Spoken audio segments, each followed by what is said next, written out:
question is this going to Ward 1, being Mr. Miles.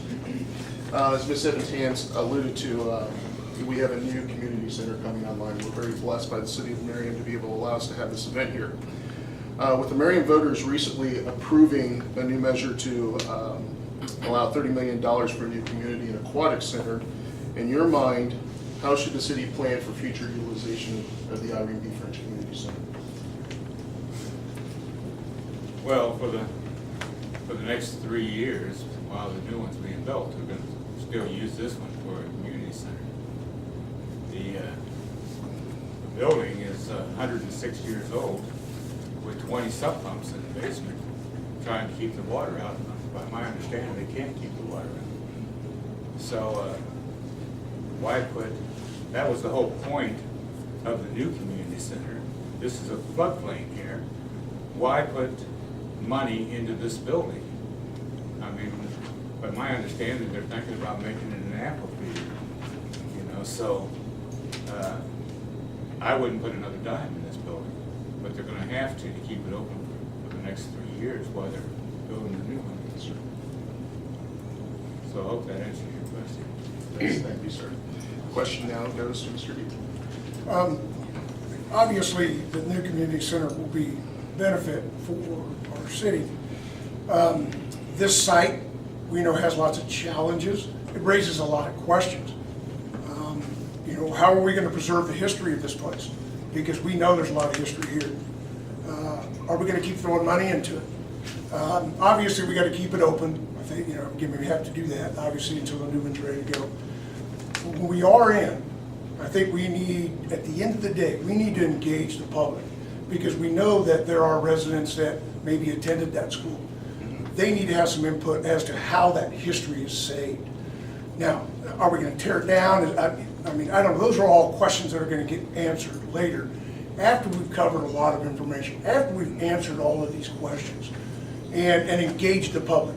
We've engaged in engineering firms, our construction trades businesses that are going to give us very detailed, experienced answers to these questions that are going to guide us into whether or not we save part of the building, we tear it down and put an amphitheater, whatever that might be. So I think right now we've got to gather as much information as we can in the next 3 years, okay, and begin that process so that when the time does come, we can make that decision that's going to spend our tax dollars the best. Thank you very much, Mr. Thank you, sir. Ms. Speaker, question. The same question? Yes, ma'am. Two answers before have touched on some really important points, I believe. There is a real tie for some people to the history of this building, but I think it has a lot of promise. I'm excited about some possibilities for this site for the future. So some ideas. One point you brought up, I think the community should be involved. Something I would like to see is perhaps what's the word? A force of people brought together for some input of ideas. And once they come together with maybe 2 or 3, bring it down to like their top 3 ideas. And an amphitheater, I think, is an idea that's being put forth that I think would be great. Some performing arts, bring together the farmers market as part of that. And I think that's one of the top ideas that we're considering. But again, the community needs to be a part of that. But maybe their top 1 or 2 ideas, and I'm hoping that's one of them there. And I would like to see that. So putting that idea forward, I'd like to see the farmers market be brought in as part of that. And park space developed. We're actually short, I don't know if a lot of people know that, we're actually short a little bit of park space for the community that we have here. So I'd like to see some park space developed, bring the farmers market in on that, maybe see the Turkey Creek Festival brought in as part of that. And but as far as the preservation of the history here, let's talk about that a little bit. I would like to see, especially the oldest part of this building, perhaps that part saved here, maybe as a historic part of the building. Oh, sorry, gosh, I wasn't looking. I was so excited. I'm so excited. I'm so sorry. Obviously, it sounds like she's very passionate. I am, about the and future development I utilization. apologize. I was looking around. I'm so sorry. Thank you very much. Ms. Evans, the question is to you now. I'm not sure that I have a lot to add to this. I do believe we will definitely consider the historical value of the cornerstone of the building, if not the building itself. I also think that a public task force definitely will be a requirement. It's already been discussed at council, so I'm sure that the existing council is already on board with that. I really don't have more to add to that. Thank you so much, ma'am. Yeah. In Ward 4, we'll now begin with the question first, starting with Mr. David Neal. Excuse me. Well, actually, this is this question gets to the heart of one of the reasons I'm running for city council. I believe that you need somebody with my background to take a look at these kind of things. I spent several hours back in this summer going through the building very carefully. I professionally have done this kind of thing for a long time, and I believe that the problems that the building has are not nearly as bad as people have said in certain cases. I also believe the new community center was a good idea because this building is basically an educational facility. It's not configured for a community center. Having said that, I believe that this building can be repurposed, and particularly the historic nature of this building is important to me. I just feel that before we consider tearing it down and putting it in an amphitheater, I think we need to look at all of our options. One of the things, also coming from a background of digital business, there are many companies that need part-time space. They have a lot of workers that work at home. I think this building possibly could be looked at as a co-worker space, possibly even with a maker space.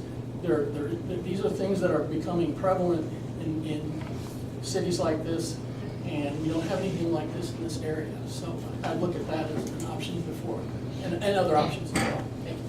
Thank you very much, Mr. Neal. Finally, to you, Ms. Moore. So the question is, what do we do? And I say we make a good decision. We need public input. We need to process, determine what our options are, what all of our options are, and right now, we really don't know. We haven't had any public input. We don't know what our options are. We need to make a good decision, and we will. This is an icon for the community, larger than the city limits, and we just need to do the right thing. So we'll just, just like everything else, we'll start in methodically and go through, narrow out our options, make a good decision, and that's what we'll do. Very good. Thank you very much, ma'am. Question number 2, we will start off in Ward 2 with Ms. Newkirk. In the contested races, we will have Ms. Moore, you will answer first. Mr. Neal, you will answer second. Mr. Brown, is the mayor going to answer that? Oh, I'm sorry, Mr.